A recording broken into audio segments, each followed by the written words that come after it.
Eh bien, bonjour à tous et à toutes les amis, j'espère que vous allez bien, bienvenue dans cette nouvelle vidéo. Aujourd'hui on se retrouve avec Arnaud, comment ça va? Ça va et toi ma poule? Bah très très bien, la dernière fois on était venu pour filmer ta M2. La M2, c'est ça. Ouais. Stage 3. Stage 3, ouais, avec TTE 740, prépa moteur. Prépa châssis, tout ce qu'il faut pour le circuit. On a aussi filmé ta 600 LT à l'époque. La 600 LT et la Nissan GTR. Et la GTR de 850 chevaux. 850 chevaux, c'est ça. Et aujourd'hui, tu as une nouvelle petite bête. Les amis, avant de commencer cette vidéo est sponsorisée par Car Vertical. Car Vertical, c'est un site web qui vous permet, via une plaque d'immatriculation ou un numéro VIN d'une voiture, de savoir tout l'historique pour voir si elle n'a pas été accidentée, volée ou même modifiée au niveau du kilométrage. Donc là, par exemple, on se retrouve sur une série 3. On a fait un petit Car Vertical pour un abonné qui m'a demandé de faire sa voiture.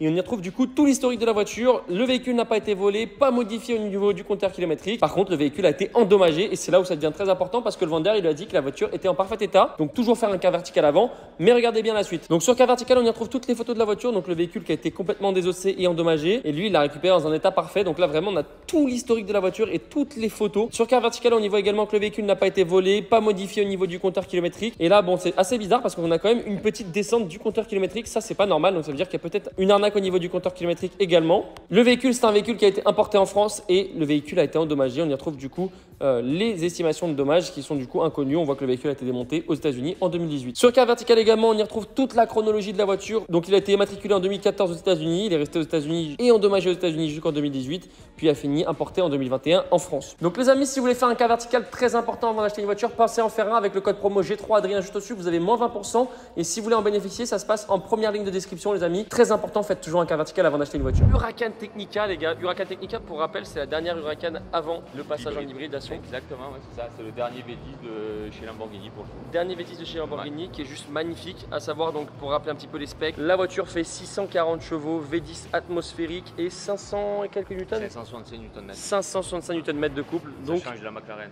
Ça change de la McLaren. Par rapport à ta 600 LT juste avant, tu penses quoi déjà? Bah, la 600 c'est différent. Hein, ok. La 600 LT ça marche beaucoup plus fort. Le châssis peut-être un peu mieux sur la 600. Après on reste sur une LT. Faudrait comparer une STO avec la 600 LT. Tu vois, c'est un GT3 Touring. À la fois tu peux t'en servir tous les jours et à la fois tu peux faire un peu de circuit avec. Quoi, tu vois. Ok. Mais bon, tu vois les pneus et tout, c'est des pneus routes. Oui, c'est des pneus routes. Toi, c'est ta voiture un petit peu plaisir. Ouais, ça c'est la voiture que j'ai achetée parce que c'est le dernier V10 et c'est surtout pour faire une petite collection. Tu vois, ça, la McLaren, voilà. Ok. Ok, ouais. En tout cas, elle est très très belle. C'est quoi la couleur? Clio Lynx. Exactement. Elle est magnifique les gars, regardez-moi ça, ce petit gris. C'est surtout sur la face avant, ça a été énormément changé, non? Ouais, c'est la nouvelle face avant en fait qu'ils ont faite, enfin la nouvelle et la dernière pour le coup quoi. Tu peux voir que là, ils sont vraiment partis d'ici comme ça, ils ont fait ça, nouveau pare-choc avant. C'est surtout ouais, le bas du pare-choc qui a une grosse différence et cette pièce là sur le haut du pare-choc également. Il y a du carbone un petit peu sur ta voiture toi? Alors, ou pas? il n'y a pas de carbone, mais du coup pour le coup, ça c'est en carbone.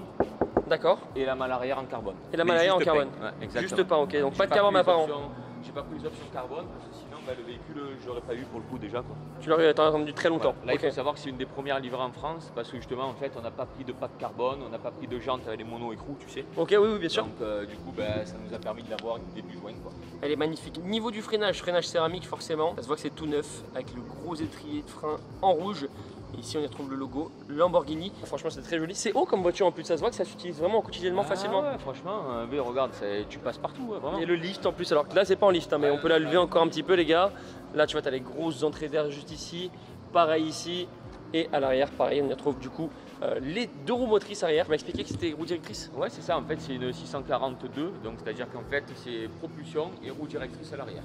Roue directrice à l'arrière, ok. Exactement. Donc dans les virages tu sens bien et ça accroche quand même? Franchement ouais ça va, franchement c'est un pneu route attention mais franchement ça va bien quoi. Il y a des gens qui vont le trouver bizarre mais par exemple comparé au McLaren, toi tu trouves que ça avance pas du tout? Ouais ça avance pas du tout. Après ce qui est bien c'est que du coup l'avantage, vu qu'il y a beaucoup moins de couple, ça s'utilise bien aussi. Tu vois, tu peux accélérer tôt, tu sais que la voiture va pas dériver. La McLaren c'est commencé. Ah oui ça accélère à fond, bam ça part direct. C'est la guerre quoi. Voilà. Mais celle-ci par contre on a l'avantage du coup d'avoir quand même le dernier V10 moteur atmosphérique où il n'y a pas de turbo. C'est là où vraiment tu as une belle pièce quoi. Regardez, il est juste là ce petit V10. Là tu as l'ordre d'allumage des cylindres de la voiture. Et ici, le gros V10 qui a un petit peu la base de la R8, mais j'imagine qu'il y a quand même des différences. Hein. Ouais, il y a un peu des différences. Je pense que Lambo a retouché quand même à leur sauce. Tu les vois quand ils font les swaps R8 V10, t'as vu? Ouais. Ils mettent généralement des moteurs Lambo qui passent après en turbo. Ouais. Ils mettent jamais les moteurs Audi. Comme Jimmy Supra par exemple. Exactement. Après, on a une petite barre de renfort. Ça derrière, c'est tout nouveau. Ok. Sur les anciennes Huracan, que ce soit la Evo ou même la normale, quoi. Là, en fait, la vitre faisait tout ça comme ça. D'accord. Là, en fait, ils ont fait une petite vitre Que tu Et peux ils ouvrir? ont redescendu. Non, tu peux pas l'ouvrir, mais du coup là ça fait tac et tac. Ok. Alors que sur les anciennes, tu sais, ça faisait droit continu. Oui, bien sûr, ouais, c'est vrai. Mais ce qui change aussi, c'est énormément cette face arrière. Regardez, Même tout le pare-choc arrière. le béquet, le pare-choc arrière, les sorties d'échappement qui font penser un petit peu à un modèle hyper exclusif. Je ne sais plus lequel, mais par contre, le diffuseur, toute la face arrière, c'est carrément une nouvelle voiture qu'ils ont fait. Hein. Ça n'a rien à voir, on voit que ça a été totalement modernisé. Après, toi, du coup, tu as des options d'échappement? Il y a l'échappement sport, c'est l'échappement d'origine. Ok. Moi, en option, j'ai juste pris les sorties là, tu vois, qui sont un peu noires. Voilà. Mais bon, encore avec la chaleur, c'était une option. Ça change vite de couleur. Ouais, voilà. Les grosses jantes du 20 et c'est du Ouais. 305, donc on a quand même des 305, énormes pneus. Mais franchement, ce qui m'impressionne, c'est les gars, la hauteur de la voiture, elle est hyper haute comparée par exemple à une McLaren, encore une fois, où c'est beaucoup plus bas. Beaucoup plus bas. Encore une fois, comme il a dit, c'est un peu la touring des Lambeaux, quoi. C'est la voiture un petit peu. Bah, c'est un peu comme une 570S de chez McLaren, quoi. C'est- C'est même une Artura limite. Même ouais, si voilà. elle est hybride d'Artura, mais en soi, voilà, c'est une voiture où tu peux un peu tout faire avec, quoi. Ouais, c'est pratique pour tous les jours. Par contre, l'intérieur, vous allez voir, c'est juste magnifique. Pour ouvrir la porte, du coup, hop, ça s'ouvre tout seul. Je te donne, achète. Bon, c'est magnifique, hein. Il y a de l'Alcantara partout. L'Alcantara sur la portière, du cuir un petit peu sur piqué rouge. L'Alcantara partout, jusqu'ici. Les sièges, alors c'est les sièges quoi ça? C'est les sièges milieu de gamme. En fait, tu as soit les sièges confort, soit les sièges sport et les racing. Ça, c'est les sièges de sport, donc en carbone, milieu de gamme. Les coques sont en carbone, le petit logo Lambeau juste ici. On dirait un petit peu les sièges de la STO. C'est les sièges de la STO. Ah ok, Ouais, d'accord. c'est Ils ça, tout sont à fait. très très sympas avec le petit sigle sur le côté Technica et ce volant qui a jamais vraiment évolué sur les Lamborghini. Non, C'est pas toujours le même avec du coup le volant complet cuir. J'ai pas pris Alcantara, ça. Pour les mains, c'est la merde, je trouve. Ouais, c'est vrai, ça Tu sais, suce. ça s'abîme vite. Ouais. C'est vrai que ça s'abîme vite. Donc là, tu as le petit rappel aux 12 heures, le petit logo Lamborghini, les grosses palettes en carbone forgé. Ça, c'est très très joli. Quand tu t'installes, Huracan Technica. Donc c'est juste magnifique, toujours le petit logo italien. De l'Alcantara partout, jusqu'au ciel de toit Ouais, ici. j'ai tout pris Alcantara. Alors qu'est-ce qui change par rapport aux anciennes? Bah écoute, par rapport aux anciennes, par rapport à une Evo, il n'y a rien qui change au final. Parce que D'accord. l'Evo avait déjà l'upgrade là sur la grosse partie centrale, la GPS. Donc en soi, vraiment, si tu compares aux premières Huracan, il y a vraiment ça qui change, quoi. Qui est modernisé quoi. Exactement, avant tu avais plein de boutons, Plein de là maintenant boutons. tu as le CarPlay, tu as tout ce qu'il faut, quoi. Ok, t'as tout, tout qui est modernisé quoi. Exactement. La boîte de vitesse juste ici, boîte combien? Boîte 7 rapports. Double embrayage. Comparé à une Aventador, c'est incomparable, c'est surefficace. Donc la boîte est parfaite. Sur le volant, ce que j'adore moi vraiment, c'est ce poste de conduite les gars. Franchement, il n'y a rien à dire chez Lambeau comme il y a un Ouais, beau ça, poste de ça, conduite. ça, c'est magnifique. Là, tu as les grosses palettes qui sont vraiment, tu vois, c'est Ce qui est mécanique. chiant, c'est qu'elle reste fixe. Des fois, tu es dans le virage comme ça, et ben pour passer le rapport. Tu galères. Ah ouais, je te jure, c'est la merde. Ah, par contre, elles sont belles. Ouais. Elles sont belles, le volant est beau. Là, les modes de conduite, donc Strada, Sport et Corsa. Et après, quand tu mets le contact juste ici, tu as les écrans qui s'allument. Puis logo Lamborghini, Huracan. Pareil, jusqu'ici, Lamborghini. Et là, selon ton mode de conduite, donc ton compteur change. Petite anecdote, c'est que là, on est sur un modèle 2023, d'accord? Donc du coup, en fait, sous 4000 tours, les valves sont fermées dans n'importe quel mode. C'est chiant ça. Et ouais, c'est chiant. Il faut 4000, mettre en fait, c'est haut. parce qu'en fait, ils ont fait ça pour les normes pollution. Et du coup, bah, en fait, si tu veux vraiment que les valves soient ouvertes, il faut passer 4000 tours. Ou alors acheter un boîtier. Ou acheter le module de valve, tout à fait. Bah, c'est dommage de faire ça. C'est dommage. Ouais. Alors là, au ralenti, tu vas voir quand tu vas la démarrer, il va y avoir les valves ouvertes. Ok. Mais si tu mets un petit filet de gaz pour sortir, elles vont se fermer net. Ok. On dirait un diesel après. C'est horrible. C'est incroyable. Par contre, là, t'as quoi là-dessus du coup? T'as des données un petit peu sur la voiture? Franchement, Ah, c'est moderne par contre. Hein. Ah oui, t'as vu papa, regarde, voilà la voiture, on va voir qu'est-ce qu'elle va nous dire. Non, ouais, tu vois, tu peux régler le numéro de châssis, t'as les clés, Oui, tout ce qu'il te faut. t'as l'Apple CarPlay. T'as pas de données moteurs comme sur une McLaren où tu vas avoir toutes les t'as infos. pas tout ça. Là, après, t'as tous les boutons, les vitres, Ouais. le lift, le SC, les warnings. Et après, toutes les conneries qui vont avec. Hein. Alors, on va se mettre encore ça quand même, voilà, histoire de voir ça. Et quand tu démarres, du coup, c'est très instinctif. Ça, c'est vraiment joli. Oui, mais bon, Ça donne un truc en plus. Je le fais jamais, tu vois. Ouais, Ouais, j'ai fait. Ah ouais, comme ça, toi Ah ouais, ouais. on va le faire pour la vidéo. Allez, pour la vidéo. Écoutez-moi ça, les gars. Par contre, tu sens quand même que t'as un vrai bruit. Hein. Oui. Ça, avec une ligne complète. Là, si t'accélères à l'arrêt, ça fait un bruit monstre déjà. Ah ouais. Ah ouais, Ils ont tout revu l'échappement. Il y a un FAB sur la voiture. Il y a un FAB Je te jure. et elle gueule. Ah, le gueule, sa mère. Alors moi j'ai jamais testé du Huracan, ça va être la première de la chaîne. Mais c'est vrai que le bruit. Ah oui, tu sens que c'est quelque chose quoi. Que ça fait Toi tu disais juste le défaut c'est les watts, mais t'as pas acheté ça pour les watts. Non, pour le bruit. Pour le bruit, le bruit. Ouais, le bruit, le moteur derrière. Le rupteur à 8005 les gars, super haut. Et ici tu vois, tu retrouves ton compteur avec le rupteur à presque 9000. À droite du gottage d'eau d'essence, ta température d'eau. Et puis à gauche, hein, bah, t'as tes infos sur la voiture. Mais franchement, c'est magnifique. Les modes de conduite sport et Strada. Strada, les valves se ferment et là il n'y a plus rien. Exactement. Quand t'accélères, elle souffle quand même. Elle s'ouvre quand même, ouais. Ok. Ouais, c'est Mais con. que à l'arrêt. Que à l'arrêt, exactement. On va faire un petit tour? Allez, c'est parti ma poule. Allez, let's go. Écoutez-moi ça dehors, c'est incroyable.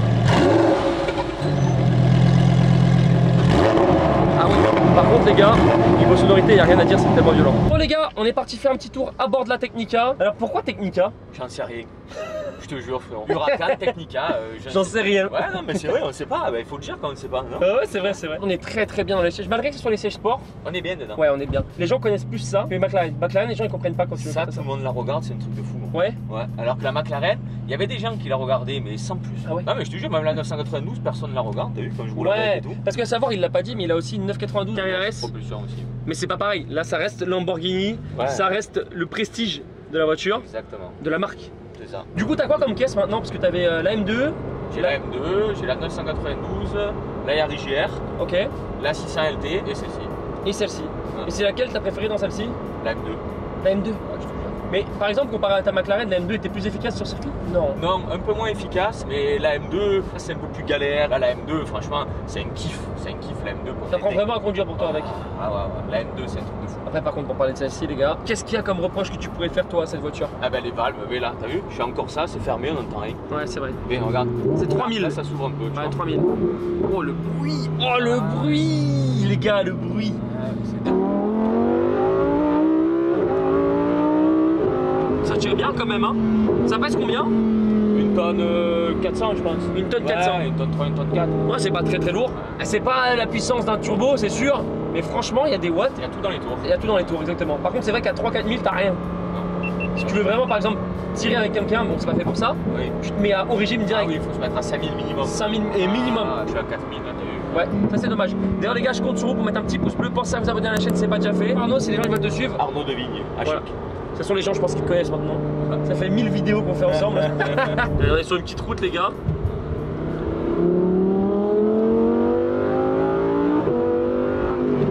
Ça accroche quand même, hein.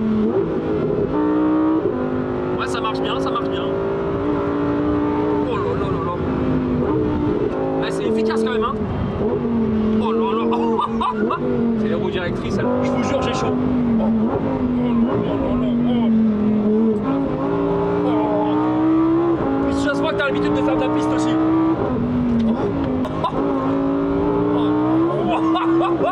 Oh, la petite basse là.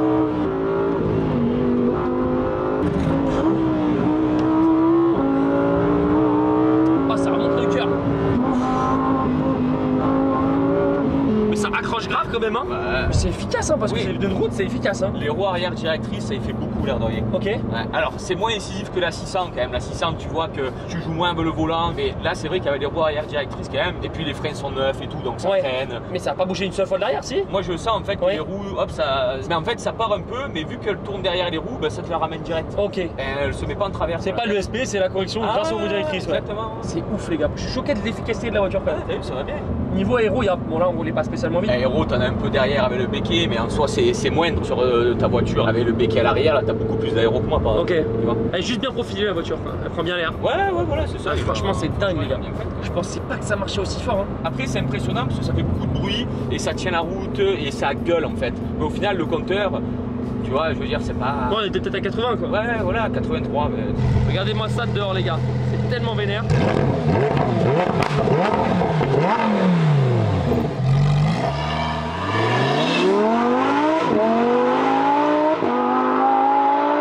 Par contre les gars, niveau sonorité, tu sens que t'es sur un beau V10 là. Putain, qu'est-ce que ça gueule. C'est vrai que c'est plaisant comme voiture, hein. Honnêtement, c'est très très plaisant. C'est une bonne voiture. On l'entend de loin. Oh là là. Oh le bruit de malade. Et puis ça freine, hein. Il s'est arrêté en 2 mètres. Et regardez, les sorties d'échappement, elles sont rouges à l'intérieur. Je sais pas si ça se voit. Bon les gars, on a pris le volant de la Huracan. Alors c'est la première fois que je vais conduire une Huracan. On va voir ce que ça donne. Je sais que niveau couple, c'est que roue. Ouais, tu peux y aller, ma poule. Le volant est super souple. Ouais, Ah ouais, tu peux rouler quotidiennement normal avec cette voiture. exactement. La boîte est sur-efficace, franchement t'es bien. Mais c'est vrai que l'intérieur Lambo, c'est encore autre chose, hein. T'as toutes les belles finitions. Et niveau freinage, c'est pareil. Encore une fois, la McLaren, t'as vu, faut que t'appuies. Ouais, Celle-ci, c'est vraiment, comme tu dis, la voiture utilisable tous les jours. exact.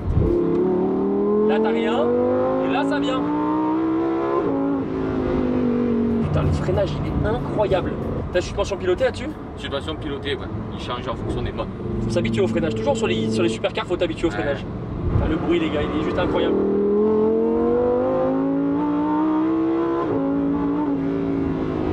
Oh, franchement, c'est impressionnant la sonorité de la voiture.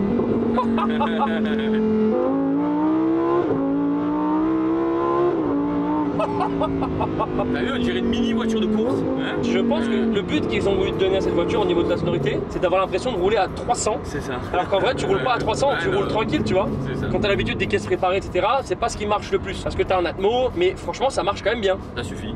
Je pense que ça suffit, ouais. Parce que malgré qu'on soit encore ça, par contre, un petit défaut que je vais donner, c'est que tu ressens pas toute la route dans le volant. C'est très souple. C'est les pneus aussi, peut-être qui aident pas. Hein. Ouais. Tu sais, t'as des Bridgestone Potenza, mais cool. Là. Ça, c'est du bon pneu pour vraiment monter, et ça, c'est chiant, c'est vrai. Là, ça s'ouvre. Là, ça y est. Oh là là. Et c'est vrai que par contre, les palettes, effectivement, comme tu disais, T'as vu comme c'est chiant? c'est un peu chiant. Écoutez-moi ça, les gars. Non, le bruit est fou. Petite ligne droite. Oh là là. Ça gueule. Ça y est, on est de retour après cette conduite mouvementée. Parce que là, tu m'as fait une petite conduite vraiment. Ça se voit que tu connais la route par cœur. Toi, tu fais de la piste souvent aussi. Donc forcément, t'as l'habitude. Celle-ci, elle ira pas sur piste. Je pense pas. Non, c'est plaisir. Ouais, plaisir. On se régale avec. Petit bob, chemise. Partir à Saint-Tropez direct. Voilà. T'as quoi qui arrive après ça? C'est tout? C'est tout. C'est déjà bien. Hein, Ouais, plus rien là, c'est bon. c'est déjà très bien. Dites-moi dans les commentaires, les gars, si vous avez le choix entre ça ou une GT3, vous prenez quoi, les gars? Moi, je prends ça direct. Franchement, regardez-moi cette face avant, elle est incroyable, les gars. Elle est trop belle. Après, voilà, je pense que maintenant, le problème de toi, c'est que t'as tellement de voitures, c'est qu'après, tu vas prendre quoi? Non, rien. Là, franchement, je veux plus rien, frérot. T'es bien avec ce que t'as? Non, ouais, bah après, maintenant, c'est que des hybrides et tout. Ouais, c'est vrai. Moi, je veux pas ça, tu vois. Franchement. Tu vas la garder un petit peu, celle-là, longtemps? Ouais. Ah oui, si, on va la garder. Ouais. Bon les gars, je compte sur vous pour mettre un petit pouce bleu, pensez à vous abonner à la chaîne, le Instagram de Arnaud Devigne, donc n'hésitez pas les gars. Et puis les gars, on se retrouvera très bientôt parce qu'en vrai il dit ça, mais c'est sûr dans un an il a changé de voiture, il a une nouvelle voiture qui va arriver les gars. Pensez à vous abonner à la chaîne et puis sur ce Arnaud, ciao tout le monde. Allez, ciao tout le monde. Bye bye.